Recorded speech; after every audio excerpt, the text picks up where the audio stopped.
लीला पसाट के तू लाले लाले बिंदी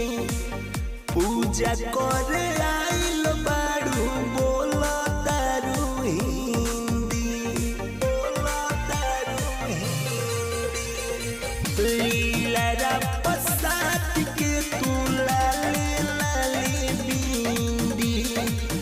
पूजा करे आइल बाड़ू बोला तारू हिंदी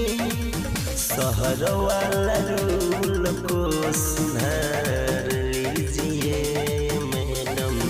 ओढ़ी के ओढ़निया संस्कार लीजिए दुर्गा माई के आरती उतार लीजिए। बोले बोले परमेश्वरी मैया की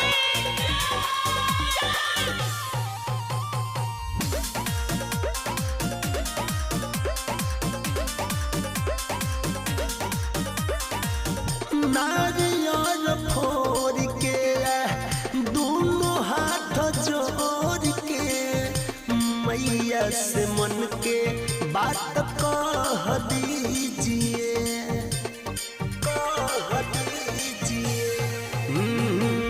दिल से पुकार के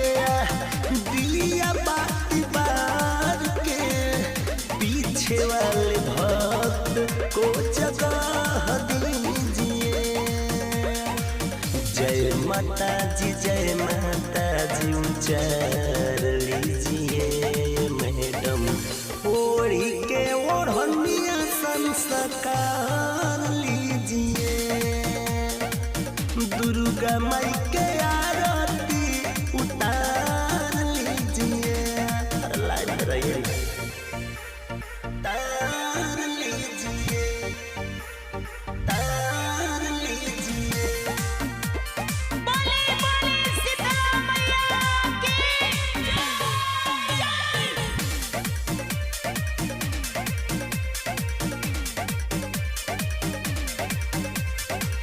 हिले ना पतैया जकरा बिन मोर जी के नहीं के नाम से रवाली हो खेला